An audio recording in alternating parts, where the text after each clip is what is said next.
And so finally we began to actually design the ship in a way that actually a ship can be built. So between the two of us, this is what we came up with. It would be a ship with 2 masts. We, for a number of reasons, decided that 2 masts and a foresail was good enough for the ship we were building. But of course, retained the idea of a steering oar, which was what the technology at the time used. Notice that the sails are spare sails, not lateen sails and other kinds of sails that you may see in later ships, including modern racing boats and so on. So these are a certain kind of sails that existed at that time, and there are certain restrictions that happen as a result of this. You cannot sail at a very close angle to the wind. At best, you can sail at a right angle to the wind, whereas modern ships, you would be able to sail as much as 45 degrees into the wind. So we can't do that, but then that's what the experiment is about. The length we decided on, 21 meters, breadth 6.5 meters, depth 3.3 meters, weight of 50 tons, and a crew of 18. This is what we came up with. And so we then came up with the rigging plan, the mast plan, and all of these details, which I won't bore you with. And now came the issue of executing this idea. So, somewhere in the middle of 22, by the time of 22, late 22, we had got enough of this put together. And I decided that I will now begin to evangelize the idea. Now, whenever I make a presentation on some economic issue to the Honorable Prime Minister, I usually get about half an hour. And one of the things I do, I make my presentations usually in 25 minutes. And then for 5 minutes, I come up with some offbeat idea and see if he will find it interesting. I do it almost all the time, so he almost expects it now. And in one of those occasions, I presented the idea of building this ship. So the Honorable Prime Minister heard me out. He indulges me with this. Then after 5 minutes, when the presentation is over, he then is quiet for about 20 seconds. And then he says, "Karo." And then he's quiet for another 10 seconds, and then he says, "Par doobna mat." So with that encouragement, I began to take this design. I first took it to the Ministry of Culture, and they very kindly agreed that they would fund a project like this. And then with the funding, I went to the Ministry of Defense, specifically the Indian Navy, and they got very excited about doing this, so that was good. They said that not only they would help oversee the project of building it, they would also provide me a crew afterwards. Then of course I had to go to the Ministry of External Affairs. We want to do voyages to other countries, so they are needed. And then of course the Ministry of Shipping, and specifically DG Shipping, because remember, the ship that I am building violates all the rules that you apply in your shipyard. So I have to get lots of exemptions and exceptions. Now, which shipyard is going to agree to build this? Not too many shipyards will agree, because as you can imagine, it's a risky experimental project. It may go all belly up and go wrong. I don't know too many shipyards that would be agree. Maybe yours would, I don't know. But we did find one who was willing, and Odi in Goa. They had built sailing vessels in the past. Taringini, for example, is one around the world. So they had some experience of sailing vessels, but they knew nothing of wood. So they were really sticking their necks out. So they agreed, that was good. And then I had to find actual shipbuilders to build it. So where do I find somebody who knows how to do this? As I said, this technique of building a large ship using stitching is being dead for many generations. But luckily I found somebody called Babu Sankar in Beypur, and he agreed. So in Beypur they still build wooden ships, but they are all nailed and riveted ships. But his parents, or rather his ancestors, were the people who used to build these big stitch ships. And it turned out that his grandparents, when he was young, had taught him some of the rules of thumb of how to build some of these larger stitch ships. And he's literally the last person who knows this, because even his kids are not interested in carrying on this. So we were very lucky to get Babu Sankar.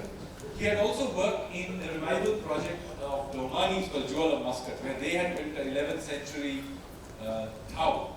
So he was also sort of conversant with the idea of a recreation. So he was very, very helpful, so we brought him on board. So with that, we had the team complete, and we started. So what do you need? You obviously need wood.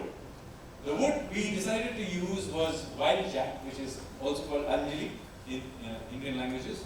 It's a wood that grows in the Western Ghats. Now this is important because we want to be as authentic as possible, so we would not use anything that would not have been available 1700 years ago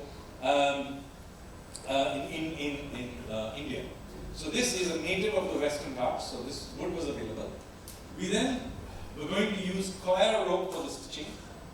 Now this is not quite the coir rope you get in the market. This is being aged in salt water and coconut oil alternatively, and it's tightened and tightened and tightened. So although it sort of looks like the rope you get in the market, but when you lift it, you realize it's almost 4 times as heavy, and it's very strong. There's obviously coconut fiber. You need needles. You have kudrus resin. It's a natural resin that you use for putting between the joints. Then you have fish oil, sardine oil. This kudrus is actually very often dissolved in this to put in the thing, and then this fish oil is also painted on the wood for durability of the wood, and brick red pigment. So how do you build this ship? So the way this is built is that you lay out the keel and the stem post and the stern post. Now this is very fundamentally different from how modern ships are built. But by and large, modern ships will be built by building a frame of some sort, and then you weld, or if you're building a wooden ship, you nail the planks and the hull onto that frame. But that is not how a stitch ship is built. The stitch ship is built by actually building the hull, stitching the hull together, and then retrospectively you put a very light frame inside. Why I'm telling you this is that the ship is essentially held together by the stitching. So if the stitching goes wrong, this whole thing falls down. Okay? And I will show you how this is built. Yes, there is a frame, but it's this. Do remember that it's really about the stitching. So how do you go about it? Well, once you've got the frame, you've got to need the wood planks for the hull. So how do you do it? You steam them in a steaming chamber till the fibers become loose. And then once you've done this for several hours of steaming and the fibers are loose, you pull it out, and then you basically have a few minutes in which to shape the wood such that, and then once it cools off and it takes that shape, then it stays on that shape. You can't make a mistake, because if you do that, that's it. That particular plank is wasted. Here is a video of how it's done.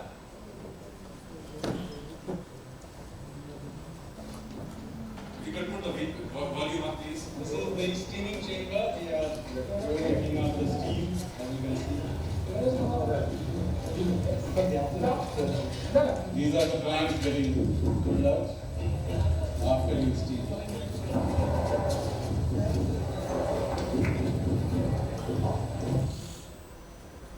Volume to open it. After the steaming, this is the shaping process. As you can see, they've taken this steamed wood, and they have literally minutes before it again kind of dries up and takes shape. So they have to do this shaping as soon as they can. So it's being bent, as you can see, and then weights and other things are used. So now notice that Babu is doing this entirely by eye. So he's not measuring anything. So really, his artistry is very important.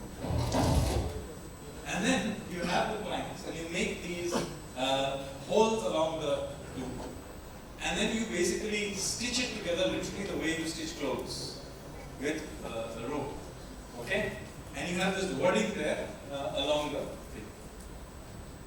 And then there are these gaps along the thing where you put the kudrus rope resin in between the planks to make it waterproof. And then you stitch it in this X11, X11 pattern.